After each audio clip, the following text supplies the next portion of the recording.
Hola, buenos días. Vamos a hablar en esta clase de patología en las estructuras.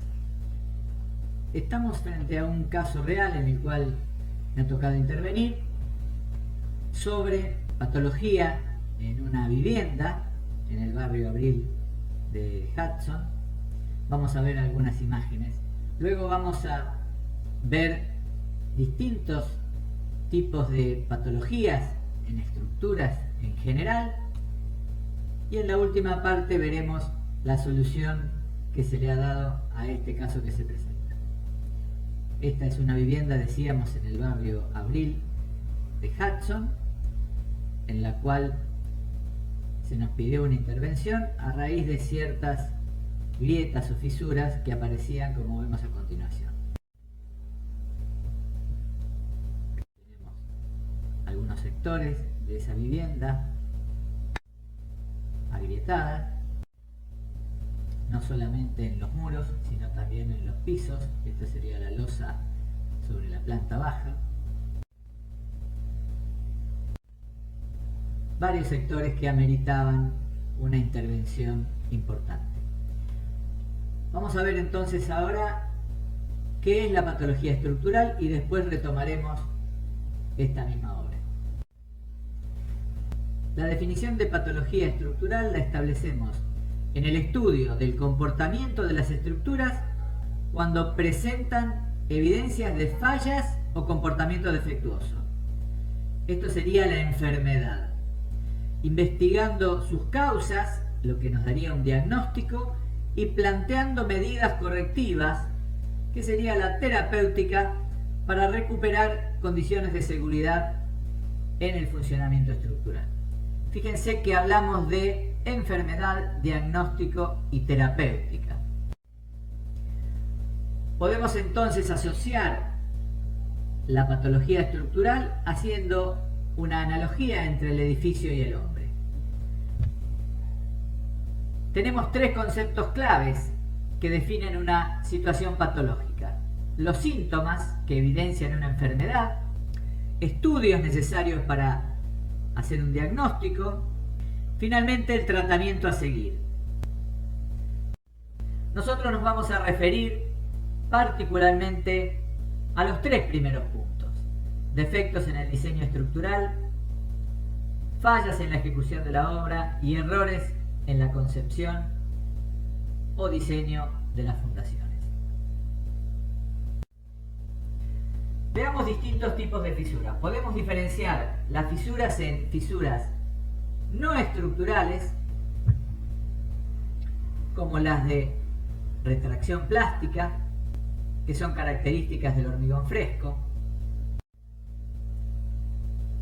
como la llamada de afojarado o fisuras en mapa, que es justamente una retracción plástica superficial y generalmente se manifiestan en forma de malla o de red. También las de asentamiento plástico, que siguen las líneas de las barras de armado en elementos de hormigón que ha sufrido un asentamiento plástico, o sea, desplazamiento de los sólidos hacia el fondo de los encofrados. Fisuras de retracción hidráulica se producen por tracciones en el hormigón cuando está restringida de alguna manera la deformación que provocan los cambios volumétricos durante el secado. También las fisuras térmicas, las de origen químicos e inclusive las fisuras por corrosión de armadura. Por lo general, en este caso, las fisuras aparecerán manchadas de óxido, por lo cual esta patología es bastante sencilla de detectar. Aparecen ahora las fisuras estructurales, cuando, por ejemplo, hay falla en la adherencia entre hormigón y acero y la estructura trabaja a tracción, empiezan a aparecer fisuras verticales normales a la dirección de la armadura. Las fisuras por compresión son paralelas a la dirección del esfuerzo. En las piezas muy esbeltas aparecerán fisuras que pueden ser muy peligrosas en la parte central de las mismas. Estas fisuras pueden ser un índice bastante claro del inicio de un fenómeno de espantero. Hay que prestar mucha atención en los casos de elementos sometidos a compresión en este tipo de fisuraciones.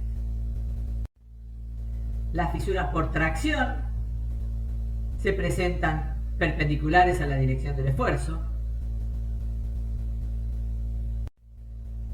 Las fisuras por flexión arrancan en la zona inferior traccionada y van penetrando hacia arriba, como hemos visto cuando estudiábamos la viga sometida a flexión. Las fisuras por corte se presentan en las cercanías de los apoyos y a 45 grados. En esta figura estamos hablando obviamente de grietas inclinadas por cortante. También son fisuras de atención importante porque en general provocan roturas frágiles. Finalmente aparecen fisuras que tienen que ver con la defectuosa ejecución o la mala disposición de las armaduras, como observamos estas de anclaje insuficiente o algún desplazamiento de armaduras en los voladizos, o una fuerte concentración en sectores de anclaje. Esto último nos acerca a lo que vimos al principio de la charla sobre el caso real a estudiar. Vamos a ver ahora entonces la resolución de ese caso. Se hizo una memoria descriptiva con el análisis de antecedentes. Se trataba de una estructura de 2 plantas con un entrepiso de losas huecas pretensadas sobre una estructura metálica apoyada en muros de mampostería portante. Las fundaciones de estos muros portantes habían sido realizadas con zapatas corridas de muy poca rigidez flexional, longitudinal, sin cuello y con un ancho de 50 centímetros en hormigón armado a modo de cintas de fundación sobre suelos de rellenos compactados. Esto fue la causa principal de la patología de esta vivienda.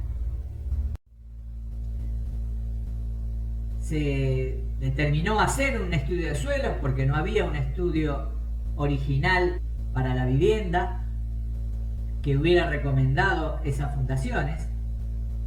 En el estudio de suelos que se ordenó realizar, se observó que había suelos expansivos en el plano superior y se recomendaba fundar a no menos de 2 metros de profundidad, con una tensión admisible de 1 kilo por centímetro cuadrado. La siguiente etapa fue el relevamiento de los hechos existentes, que aquí se detalla.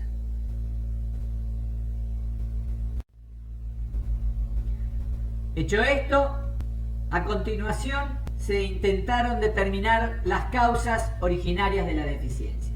Resumiendo lo que está indicado en el informe, estas causas respondían a defectos en las fundaciones, descensos del plano de fundación en lugares donde las tensiones superaban la capacidad admisible, y también algunos defectos en la distribución estructural del entrepiso, donde algunas vigas no seguían el camino de las cargas adecuado para llevar las mismas al suelo firme. Con esta determinación de causas se elaboró un proyecto de solución integral. El proyecto se podía resumir en el recalce de todos los muros portantes con pozos de fundación de acuerdo al estudio de suelos recomendado, la ejecución de refuerzos verticales de hormigón armado en algunos casos donde no se encontraban, la colocación de vigas metálicas adicionales en elementos determinados para mejorar la transmisión de las cargas y finalmente, atendiendo a las cuestiones atinentes a las arcillas expansivas, el retiro de plantas y arbustos cercanos a los muros exteriores y la ejecución de una vereda perimetral continua. Los materiales utilizados se detallan en esta lista. Se indica la documentación anexa al informe y los planos de refuerzo de las fundaciones. Aquí un detalle de esos refuerzos. Son cilindros de hormigón simple que envolvían a la zapata corrida existente. Con esto terminamos la clase de hoy. Gracias.